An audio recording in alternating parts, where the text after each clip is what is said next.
Bonjour! Aujourd'hui, dans cette capsule, je vais vous apprendre comment étudier pour réussir vos examens. Tout d'abord, le plus important, c'est d'être organisé.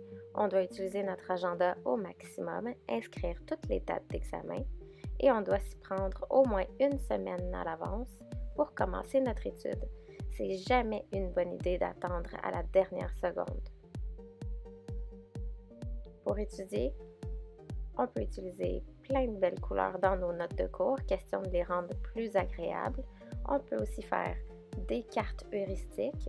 Elles sont très agréables à regarder et faciles à étudier puisqu'on synthétise toute l'information.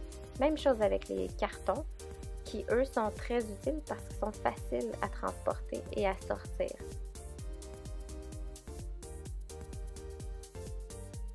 Super important, on doit éliminer toutes sortes de distractions. Donc, on ferme Facebook, Snapchat, Twitter, Instagram et on s'éloigne le plus possible de YouTube. Vous pouvez également vous fixer une durée d'étude.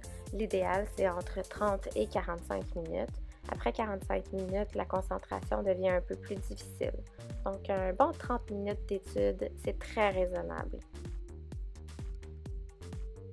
On peut aussi personnaliser notre étude. Certaines personnes vont préférer travailler seules. Donc, elles vont décider de s'installer, par exemple, à la bibliothèque, soit de l'école ou de quartier.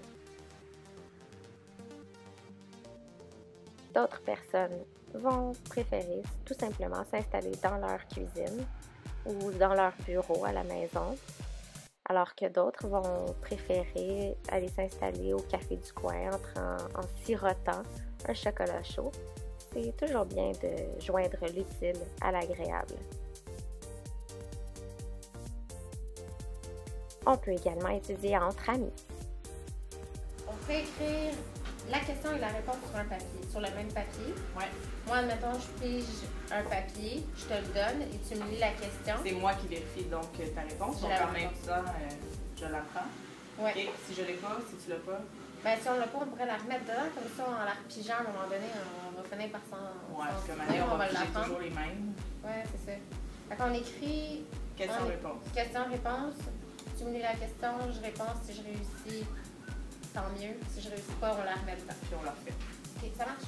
Excellente stratégie! On va réussir cet examen-là. Super! Finalement, on peut étudier en bougeant. Pour ceux et celles qui ont plus d'énergie, vous pouvez embarquer sur un tapis roulant, vous pouvez décider d'aller marcher à l'extérieur, mais l'important, c'est de bouger.